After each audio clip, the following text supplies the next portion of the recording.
오늘은 말씀을 삶으로 살아내려면 6번째 시간, 말씀을 선택해야 합니다 라는 제목으로 함께 은혜 나누기를 원합니다.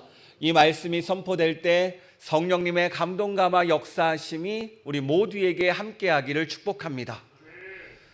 우리는 하루에도 수십 번씩 선택하며 살아갑니다. 아침에 알람이 울리면 바로 일어날지 5분 뒤에 일어날지 결정을 하고요, 아침을 먹을지 말지, 출근길에 어떤 옷을 입을지, 또 점심에는 무엇을 먹어야 될지 일생일대의 최대 고민이죠. 사소한 것 같지만 이 모든 선택이 쌓여서 하루를 만들고요, 이 하루하루가 쌓여서 인생이 됩니다. 여러분, 혹시 요즘 이런 생각 해보신 적 없습니까? 내가 분명히 선택했는데 나는 왜 늘 후회하는 선택을 할까? 왜 이 중요한 선택의 순간마다 흔들리고 불안할까? 왜 옳은 길을 알고 있는데 그 길이 아니라 엉뚱한 길을 선택할까? 어쩌면 이런 질문은요, 우리의 선택의 기술이 부족한 게 아닐지 모릅니다. 오히려 선택의 기초, 다시 말해서 내가 누구인지에 대한 정체성이 약하기 때문이라는 거예요. 여러분, 내 정체성이 흐릿해지면요, 감정에 따라서 내가 휘청입니다. 또 상황에 떠밀려서 살게 된다라는 거예요.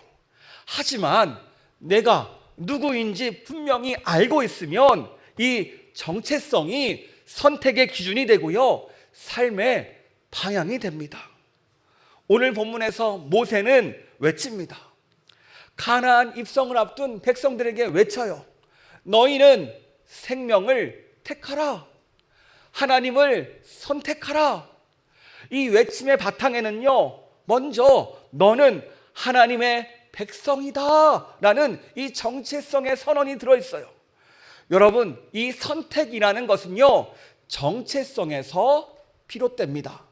내가 누구인지 알아야 무엇을 선택해야 하는지도 분명해진다는 거예요. 오늘 이 말씀을 통해서 혹시 흔들림 가운데 결정의 순간에 서 있는 분들이 있다면 오늘 우리가 어떻게 선택해야 되는지 이것을 알고 깨닫는 시간 되기를 축복합니다. 우리 함께 오늘 본문 19절 말씀 같이 읽도록 하겠습니다. 내가 오늘 하늘과 땅을 불러 너희에게 증거를 삼노라. 내가 생명과 사망과 복과 저주를 내 앞에 두었은즉 너와 내 자손이 살기 위하여 생명을 택하고. 아멘. 이 말씀은요, 모세의 그 인생의 마지막 순간입니다. 그토록 사랑했던 이스라엘 백성들을 마지막으로 그들에게 자신의 말을 전하는 마지막 설교였어요. 이 설교 어떤 설교였을까요? 단순한 도덕적 조언이 아닙니다. 모세의 생애가 담긴 눈물 어린 유언이었습니다. 백성들의 미래를 걱정하는 절박한 호소였습니다. 너희는 선택해야 된다. 생명을 선택해라. 그런데 여러분, 오늘 모세가 이 말씀을 누구에게 하는지 알아야 돼요. 바로 이 말씀은요, 바로 광야 2세대, 바로 출애굽 1세대의 자녀들에게 주어진 이 말씀입니다. 이들은 광야에서 태어나거나 자란 세대입니다. 부모 세대의 불신앙으로 인해서 이 가나안 땅 앞에서, 열흘이면 도착할 가나안 땅 앞에서 무려 40년을 광야에서 떠돌이 생활했던 사람들이에요. 이들은 한편으로 부모의 실패를 보았고요, 다른 한편으로 하나님의 기적과 같은 인도하심도 경험했습니다. 매일 아침 만나를 먹었고 낮에는 구름기둥, 밤에는 불기둥을 인도함 받았어요. 또 반석에서 터진 생수를 마시며 살았던 것이 이들입니다. 이들은 모두 알고 있었습니다. 우리가 여기까지, 이 가나안 땅 앞까지 올 수 있었던 것은 전적으로 하나님의 은혜였다. 그런데 이것을 아는 이들에게 오늘 모세는 질문해요. 이제 너희는 선택해야 된다. 생명을 택하고 복을 택하고 말씀을 선택해라. 아니, 분명히 하나님을 알고 있고 하나님의 은혜를 알고 있는 이들에게 왜 또다시 선택하라고 이야기합니까? 다른 이유가 아닙니다. 앞으로 이 광야 2세대들에게 더 많은 선택이 기다리고 있기 때문이에요. 이제 이들은 가나안 땅으로 들어가야 됩니다. 이제 이것은요, 단지 땅이 바뀌는 게 아니에요. 그냥 이사만 가는 게 아닙니다. 삶 전체가 완전히 바뀌는 현실의 전환점이에요. 애굽에서는 억압 속에서 살았습니다. 광야에서는 하나님의 은혜에 의존해서 살았어요. 이제 이 가나안 땅에서는요, 스스로 선택하고 스스로 결정하는 삶을 살아야 되기 때문이에요. 가나안 땅에 무엇이 있습니까? 하나님보다 더 화려해 보이는 우상들이 있습니다. 말씀보다 더 실용적으로 보이는 세상의 논리가 있습니다. 진리보다 더 편해 보이는 타협이라는 유혹이 있습니다. 그럴 때마다 우리는 선택해야 돼요. 그리고 질문해야 됩니다. 내가 지금 무엇을 선택해야 될까? 내가 어떤 기준으로 이 결정을 내려야 될까? 정말 내가 선택한 이 길이 맞을까? 이런 질문을 계속 던져야 되는 거예요. 그런데 오늘 모세는 이렇게 말합니다. 그 선택의 순간 너희는 기억해야 된다. 무엇을 기억해야 돼요? 너는 하나님의 백성이다. 그렇습니다. 정체성이 분명하면요, 우리의 선택은 흔들리지 않습니다. 우리의 삶도 마찬가지예요. 우리 역시 끊임없이 선택하며 살아가고 있습니다. 여러분, 직장에서 우리가 어떤 말을 할지 선택하죠. 마음에 안 드는 후배를 보면서, 또 선배를 향해서 어떤 말로 어떤 단어를 사용할지 선택합니다. 또 우리가 받은 이 재정을 어떻게 사용할지도 선택합니다. 또 사람과의 관계 속에서 사람들이 이렇게 말할 때 내가 어떻게 반응할지도 선택합니다. 또 자녀들이 실수할 때 어떻게 대응할지도 선택하는 거예요. 사실 이 예배 시간 외에 모든 일상이 선택의 연속입니다. 그러니까 이 선택의 문제는 단지 기술적인 그런 선택의 문제가 아니라 바로 내가 누구인지를 기억해야 되는 정체성의 문제라는 거예요. 예를 들어 볼게요. 내가 세상의 흐름과 유행을 따라가는 존재라면 세상과 타협하는 게 지혜처럼 여겨집니다. 왜냐하면 나는 그것을 따라가야 되니까요. 또 내 감정이 중요하다고 생각하는 사람은 내 감정을 내뿜어야 돼요. 내 감정을 알려야 돼요. 그래서 내 감정이 삶의 방향이 됩니다. 여러분, 우리는 어떻습니까? 우리는 무엇을 기준으로, 무엇을 위해 살아갑니까? 여러분, 선택의 순간 내가 하나님의 자녀라고 말하는 사람은요, 이 정체성 고백의 순간 우리는 선택하게 돼요. 그래, 나는 하나님의 자녀야. 말씀이 나의 기준이 되고요, 진리가 나의 길이 되고요, 믿음이 나의 선택이 된다는 겁니다. 이래서 우리는 이 선택지에서 나의 정체성을 기억하고 그것을 바탕으로 선택하는 거예요. 제가 한 이야기를 들은 적이 있어요. 한 회사에서 요즘에 이직이 높잖아요. 원치 않게 회사에서 퇴직하게 되었습니다. 이제 가족들도 있고 이 앞벌어스의 책임을 해야 되는데 직장 이력서를 넣어도 항상 애매하다고 막 얘기할 때가 많아요. 그래가지고 이력서를 넣고 면접을 보지만 그럴 때마다 떨어집니다. 그러나 어느 날 면접관이 물어봐요. 왜 이렇게 나이도 애매하고 당신 이력도 애매한데 이곳에 왜 면접을 넣습니까? 라고 물어보니까 그분이 너무 그때 막 억울했대요. 그래서 이렇게 돼요. 제가요, 우리 가정의 가장입니다. 아이 아빠입니다. 어떻게든 일을 해야 되니까 할 수 있는 일들을 하고 싶어서 지원했습니다. 정말로 답답해서 하고 싶어서 했습니다라고 막 억울함을 토했더니 오히려 면접관이 잘 됐다고, 그런 사람을 원했다고, 뽑았다고 이야기합니다. 여러분, 하나님은요, 우리에게 시험만 주시는 분이 아니에요. 우리는 이 시험 가운데, 이 선택의 과정 가운데 답을 마련해 놓고 기다릴 때가 많습니다. 오늘 말씀도 마찬가지예요. 19절 중반절에 보면요, 이렇게 말씀하십니다. 우리 화면을 보면서 같이 읽도록 하겠습니다. 빨간 것만 읽을게요. 내가 생명과 사망과 복과 저주를 내 앞에 두었은즉 하고 뒤에 또 같이 읽을게요. 너와 내 자손이 살기 위하여 생명을 택하고. 그래요, 내가 생명과 사망, 복과 저주를 너희들 앞에 놓았다. 너희들이 선택하면 된다. 생명을 선택하든지 사망을 선택하든지 복을 선택하든지 저주를 선택하든지. 이 말은요, 우리에게 선택지를 주었다는 말이에요. 하나님은요, 우리를 인격적으로 존중하십니다.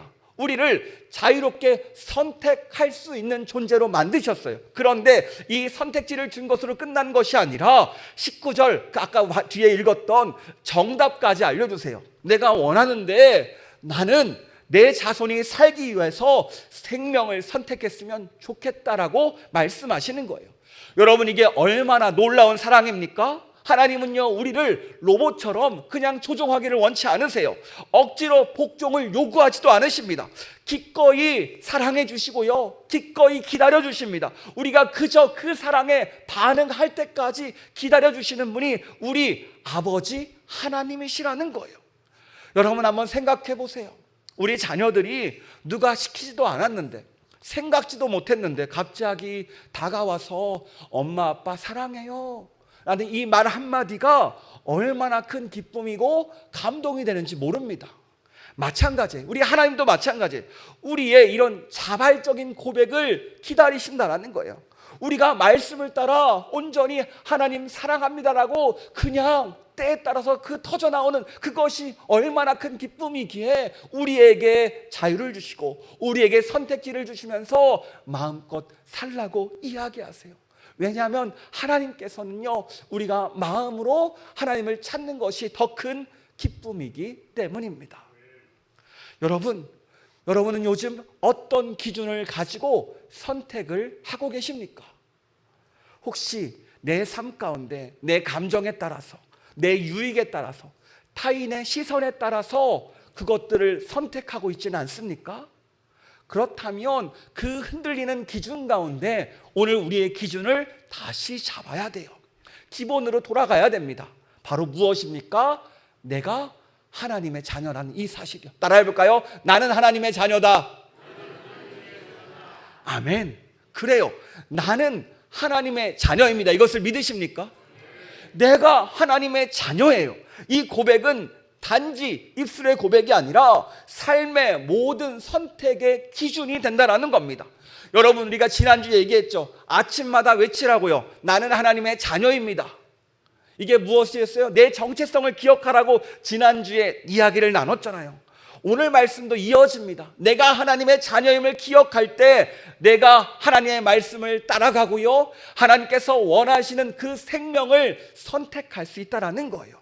여러분, 하나님의 자녀임을 고백하는 우리가 되기를 축복합니다. 이렇게 고백하는으로 끝나는 것이 아니라 하나님은요, 구체적인 방법을 알려주세요. 우리 20절 말씀 같이 읽도록 하겠습니다. 네, 하나님 여호와를 사랑하고 그의 말씀을 청종하며 또 그를 의지하라. 그는 내 생명이시요 내 장수이시니 여호와께서 내 조상 아브라함과 이삭과 야곱에게 주리라고 맹세하신 땅에 내가 거주하리라. 아멘. 하나님은요, 단지 생명을 택하라는 말로 끝내지 않아요. 생명을 택한 자녀가 실제로 어떻게 살아야 되는지 세 가지 방향으로 아주 구체적으로 알려주십니다.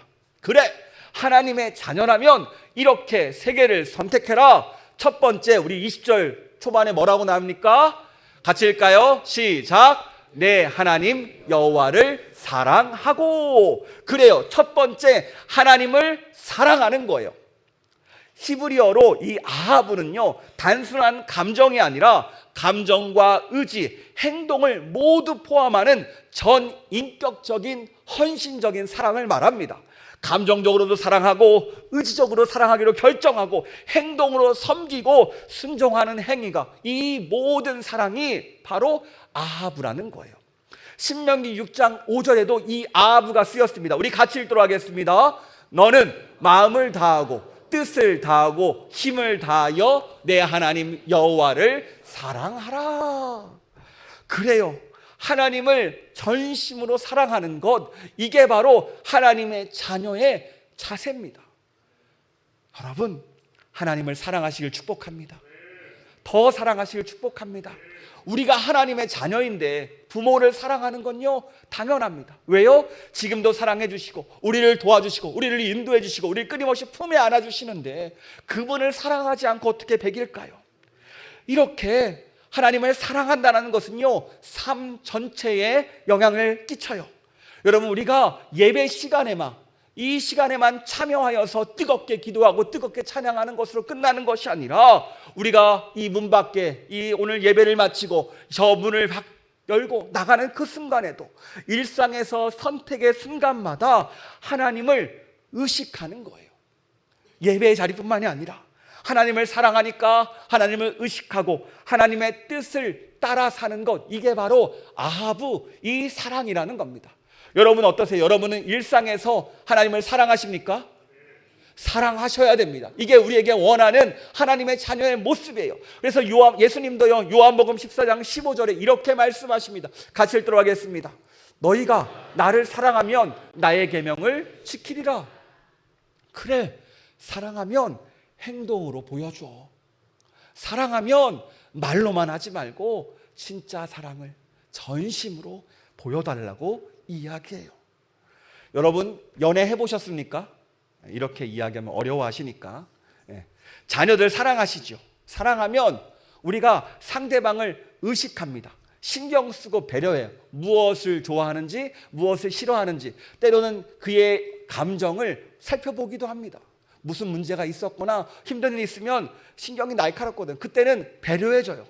같이 맛있는 것을 먹는다든지, 갑자기 무엇인가 기분 좋은 일을 같이 만들어 가든지 그 사람을 어떻게 합니까? 배려해 줍니다. 이게 바로 사랑이에요. 마찬가지예요. 하나님을 사랑하는 것은요, 하나님을 의식하는 거예요. 삶 가운데 계속해서 의식하는 겁니다. 기억하는 겁니다. 그래, 나는 하나님과 함께하는 사람이야. 하나님의 자녀야. 이렇게 사니까 어떻게 돼요? 하나님의 말씀을 무시하지 않게 되는 거예요. 자동적으로 하나님의 말씀을 쫓아가게 되는 거예요. 우리가 알잖아요. 하나님이 무엇을 기뻐하시는지, 무엇을 좋아하시는지, 하나님의 선하신 뜻이 무엇인지를 잘 압니다. 여러분, 우리는 이것을 따라가는 것, 이것을 따라 행동하는 것이 사랑이라는 겁니다. 여러분, 예를 한번 들어볼게요. 우리에게는요, 돈도 있고요, 시간도 있고요, 재능도 있고요, 생명도 있습니다. 그렇다면 질문해 보겠습니다. 이 모든 것이 진짜 내 것입니까? 여러분, 세상 사람들은 내 거라고 이야기해요. 하지만 하나님의 자녀들은 이렇게 말합니다. 이 돈도, 이 재능도, 이 시간도, 내 생명도 하나님께 받은 것이니 하나님을 위해 사용하겠습니다. 그래서 하나님의 자녀들은요, 기꺼이 기쁜 마음으로 헌금도 드리고 신강한 마음을 내어서 이 교회에 와서 봉사하고 자신의 재능을 하나님의 나라를 위해 사용합니다. 억지로가 아닌 기쁨으로, 사랑으로 반응한다라니까요. 여러분, 사랑은 계산하는 게 아니에요. 계산하면 사랑하지 못합니다. 자발적으로 기꺼이 하는 겁니다.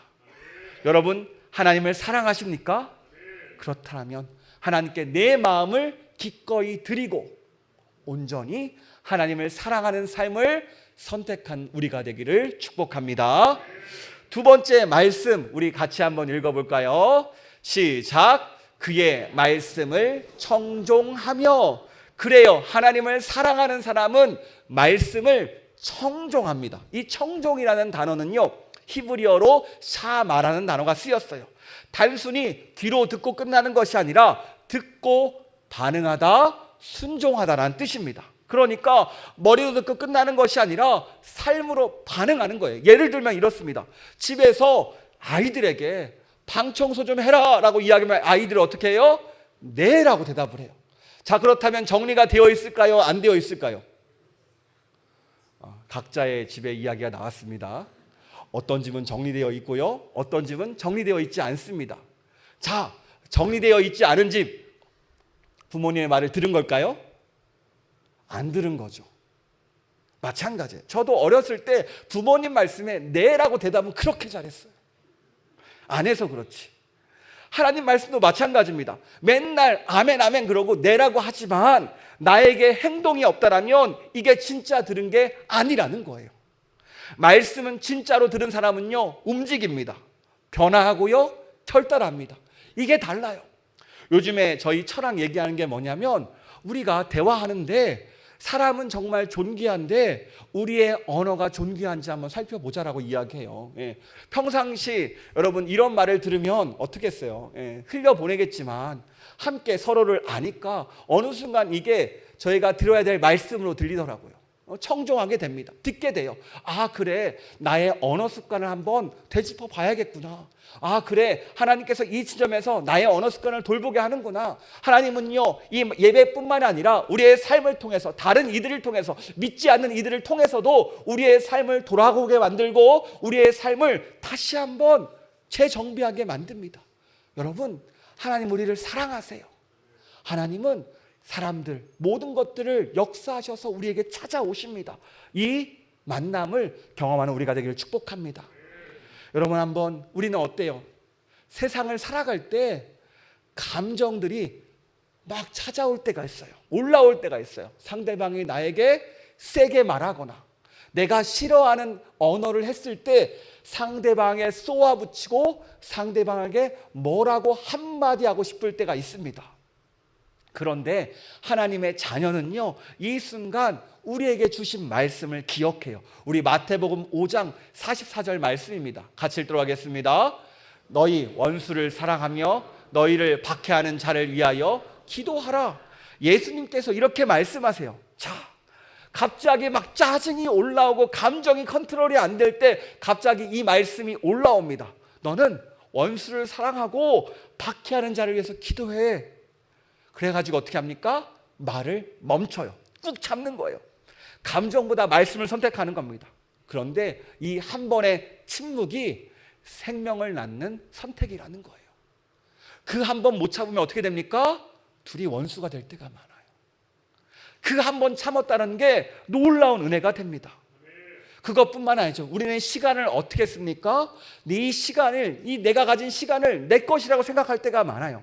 하지만 하나님의 자녀는 다릅니다. 이 시간의 우선순위를 누구에게 드립니까? 하나님께 드리는 거예요. 그래서 직장에 출근해서 일을 시작하기 전에, 업무를 보기 전에, 공부를 시작하기 전에, 모든 것들을 시작하기 전에 말씀을 먼저 읽고 하나님 앞에 바로 섬으로 시작하는 분들이 있어요. 여러분, 그런데 이 단순한 선택, 이 습관 하나가 우리 인생의 선택에서 내가 누구인지를 기억하는, 하나님의 자녀인지를 기억하는 그 선택이라는 거예요. 여러분, 오늘 한 번의 선택이 우리의 인생, 내일을 바꿔냅니다. 여러분, 다음 주에 전교인 성경 퀴즈 대회를 하죠. 왜 우리가 이것을 합니까? 어떻게든 성경을 읽어보려고요. 어떻게든 성경을 읽을 수 있도록 도와주는 겁니다. 누가복음 얼마 길지 않아요. 일주일이면 누구나 읽을 수 있습니다.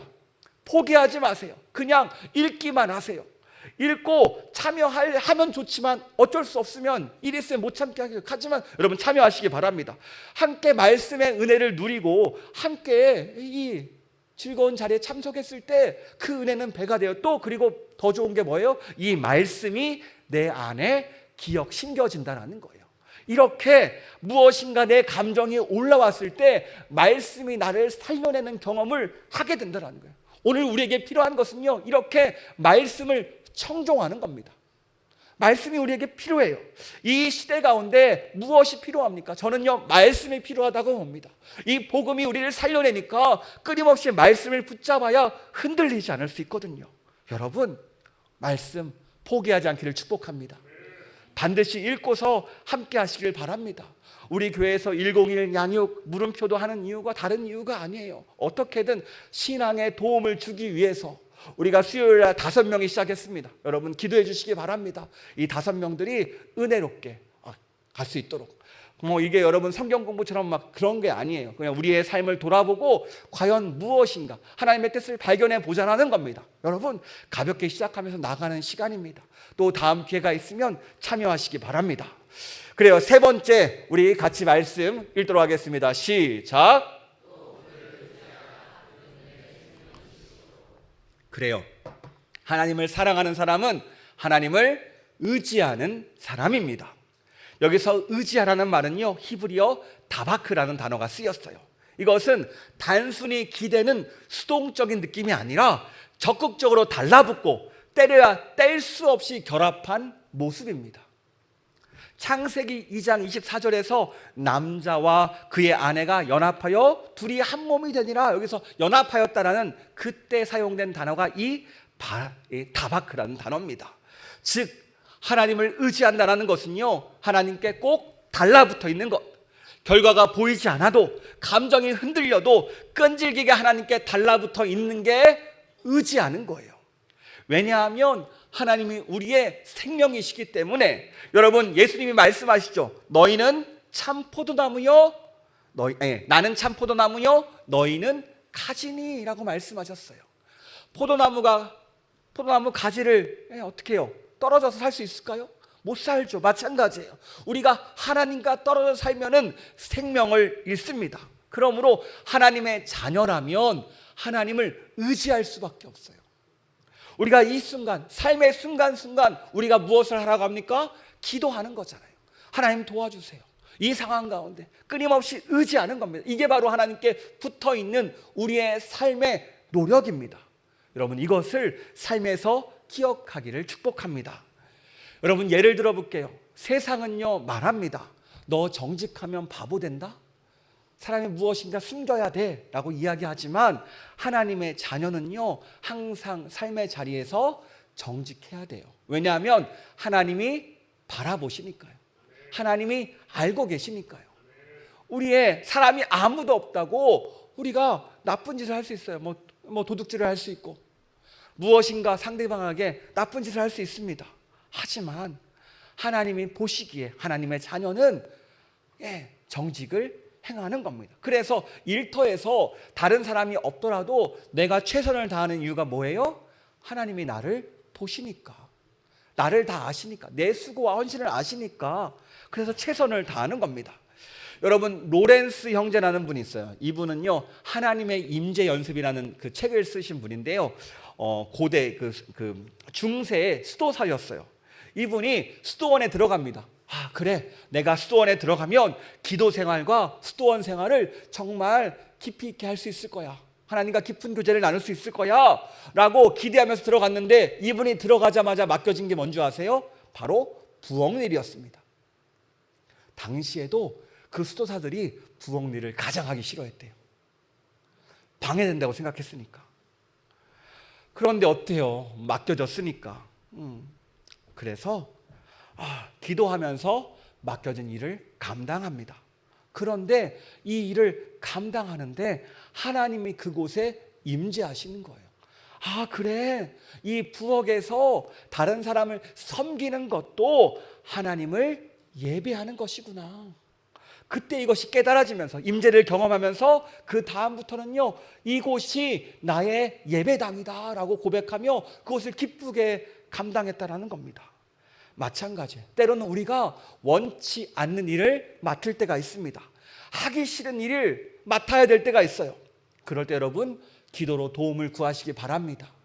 하나님을 의지하는 자에게 하나님은 임재하시고요 하나님이 도와주십니다.